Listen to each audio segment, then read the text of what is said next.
Hello नमस्कार दोस्तों, general knowledge important class में आप सभी का स्वागत है। आज हम मौर्य साम्राज्य के संबंधित 35 क्वेश्चन को देखेंगे जो बार बार पूछे जाते हैं। इसे रट लीजिएगा, आपके सभी पेपरों में काम आएगा। मौर्य साम्राज्य में बहुत महान महान शासक हुए हैं, उसके बारे में डिस्कस करेंगे। देखिएगा पहला क्वेश्चन, मौर्य साम्राज्य की स्थापना किसने किया था? पहला है बिंबिसार, दूसरा चंद्रगुप्त, द्वितीय चंद्रगुप्त मौर्य या अशोक। तो इसका राइट आंसर हो जाएगा चंद्रगुप्त मौर्य ने किया था। यह नंदवन के अंतिम शासक घनानंद को हराकर चाणक्य के सहायता से मौर्य साम्राज्य की स्थापना किया। बाद में मौर्य साम्राज्य के प्रधानमंत्री विष्णुगुप्त चाणक्य को बना दिया था। चंद्रगुप्त मौर्य का राज्य अभिषेक 322 ईसा में हुआ था, याद रखिएगा। देखिएगा दूसरा क्वेश्चन, चाणक्य को और अन्य किस नाम से जाना जाता है? पहला श्रीगुप्त या समुद्रगुप्त या चंद्रगुप्त या विष्णुगुप्त। इसका राइट आंसर हो जाएगा विष्णुगुप्त। विष्णुगुप्त के नाम से जाना जाता है और चाणक्य को एक और नाम से जाना जाता है, कौटिल्य भी कहा जाता है, इसे याद रखिएगा। यदि चाणक्य किसका प्रधानमंत्री है बोला जाएगा तो यह चंद्रगुप्त मौर्य का प्रधानमंत्री था, याद रखिएगा। तीसरा क्वेश्चन देखिएगा, चाणक्य किसका प्रधानमंत्री था? अभी बताया हूँ, कमेंट में ज़रूर बताएं। इसका राइट आंसर हो जाएगा बी, चंद्रगुप्त मौर्य का प्रधानमंत्री था। चाणक्य के सहायता से ही चंद्रगुप्त मौर्य ने विस्तृत साम्राज्य की स्थापना किया था मगध में। देखिएगा चौथा क्वेश्चन, अर्थशास्त्र की रचना किसने किया था? तो इसका राइट आंसर हो जाएगा कौटिल्य, विष्णुगुप्त या चाणक्य, तीनों एक ही नाम है, याद रखिएगा। और किसके समय किया था? तो यह चंद्रगुप्त मौर्य के समय में ही इसने रचना किया था, याद रखिएगा। अर्थशास्त्र में किसकी जानकारी मिलती है पूछा जाएगा तो यह राजनीतिक नियमों के बारे में जानकारी मिलती है। मौर्य साम्राज्य में कैसे कैसे शासन किया जाता था उसके बारे में जानकारी मिलती है, याद रखिएगा सभी। पाँचवा क्वेश्चन देखिएगा, कौटिल्य के अर्थशास्त्र में किस पहलू का पर प्रकाश डाला गया है? तो इसका राइट आंसर हो जाएगा डी, राजनीतिक नीतियों पर प्रकाश डाला गया है, याद रखिएगा, अभी बताया था। देखिएगा छठवां क्वेश्चन, चंद्रगुप्त मौर्य ने अपना अंतिम दिन कहाँ गुजारे? तो वह अंतिम दिन अपने जैन गुरु भद्रबाहु के साथ श्रवणबेलगोला चले गए और अपना प्राण त्याग दिए। वह उपवास के द्वारा अपना प्राण त्यागे, याद रखिएगा। तो इसका करेक्ट आंसर होगा बी, श्रवणबेलगोला, याद रखिएगा। और श्रवणबेलगोला कहाँ पर स्थित है? तो बोलेगा मैसूर में, और यह कर्नाटक में स्थित है, याद रखिएगा। सातवां क्वेश्चन देखिएगा, किस राजा की कहानी मुद्रा राक्षस नाटक का विषय है? तो यह सबसे पहले मुद्रा राक्षस नाटक किसकी रचना है पूछा जाएगा तो यह विशाख दत्त की रचना है, याद रखिएगा। इसका राइट आंसर हो जाएगा बी, चंद्रगुप्त मौर्य। चंद्रगुप्त मौर्य के शासन के बारे में इसका पता चलता है, याद रखिएगा। खासकर मौर्य साम्राज्य के चंद्रगुप्त मौर्य के जीवन के बारे में पता चलता है इस ग्रंथ में।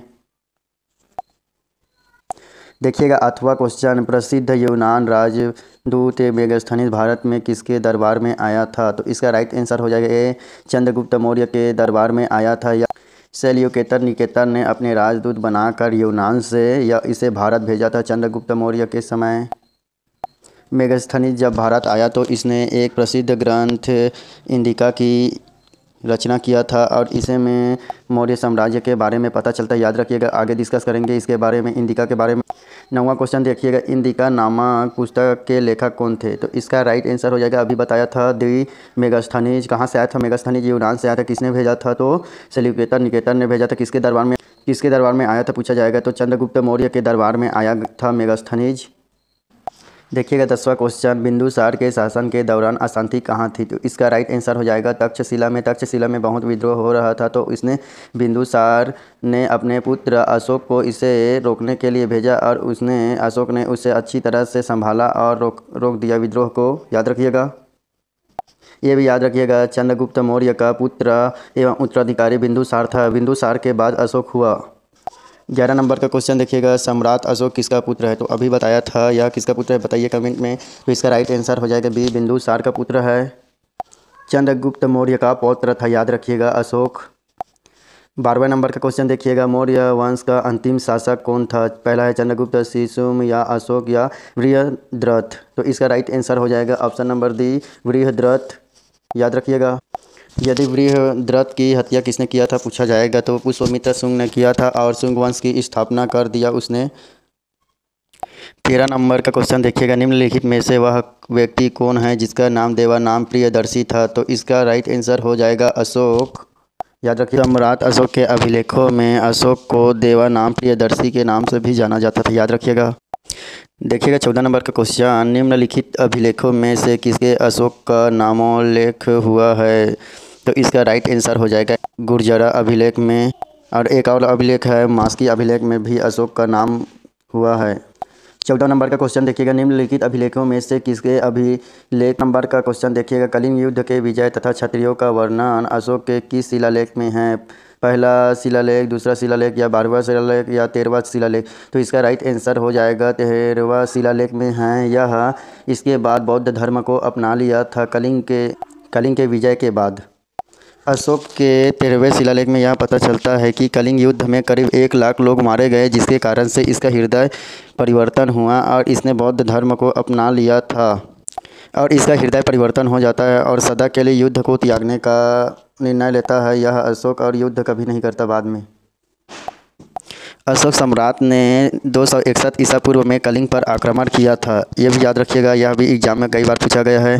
और कलिंग की राजधानी तोसली पर इसने अधिकार कर लिया था।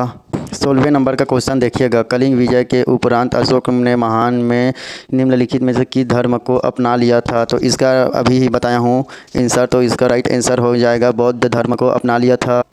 कलिंग वर्तमान में कहाँ पर है पूछा जाएगा, तो यह उड़ीसा में स्थित है, ये भी याद रखिएगा। 17 नंबर का क्वेश्चन देखिएगा, किस स्थान के निकट प्रसिद्ध कलिंग युद्ध लड़ा गया था? तो इसका राइट आंसर हो जाएगा धौली। उड़ीसा में एक धौली नामक स्थान है, वहीं पर कलिंग युद्ध लड़ा गया था। याद रखिएगा। कलिंग युद्ध 261 ईसा पूर्व में हुआ था। याद रखिएगा, बताया हूँ आगे। 18 नंबर का क्वेश्चन देखिएगा, सारनाथ में किस सम्राट का स्तंभ है? तो इसका राइट आंसर हो जाएगा राजा अशोक का स्तंभ स्थित है। एक बात और याद रखिएगा, गौतम बुद्ध ने सबसे प्रथम बार सारनाथ पर ही प्रथम उपदेश दिया था। इसे भी याद रखिएगा, बहुत बार पूछा गया क्वेश्चन है। और सर्वाधिक उपदेश कहाँ पर दिया था? श्रावस्ती में दिया था गौतम बुद्ध ने सर्वाधिक उपदेश। याद रखिएगा। 19 नंबर का क्वेश्चन देखिएगा, निम्नलिखित में से अशोक का उत्तराधिकारी कौन था? तो इसका राइट आंसर हो जाएगा कुणाल था। बिंदुसार कौन था? तो बिंदुसार अशोक का पिता था, या ये भी याद रखिएगा। और ये राहुल कौन था पूछा जाएगा, तो भगवान गौतम बुद्ध के पुत्र थे। याद रखिएगा। 20वें नंबर का क्वेश्चन देखिएगा, सांची का स्तूप किस कला और मूर्ति कला का निरूपण करता है? तो इसका राइट आंसर हो जाएगा बौद्ध धर्म का। ठीक है। और इसका सांची का स्तूप किसने निर्माण कराया था पूछा जाएगा, तो यह अशोक ने के द्वारा ही करवाया गया था। याद रखिएगा सभी को। 21 नंबर का क्वेश्चन देखिएगा, मौर्य साम्राज्य में प्रचलित मुद्रा का क्या नाम था? तो इसका राइट आंसर हो जाएगा पौंड। सी इसका राइट आंसर हो। सोना और चांदी का सिक्का बहुत ही उस समय प्रचलित था, उसे अलग अलग नामों से जाना जाता है, ये भी याद रखिएगा। इस सिक्के को निष्क और स्वर्ण कहा जाता था। याद रखिएगा।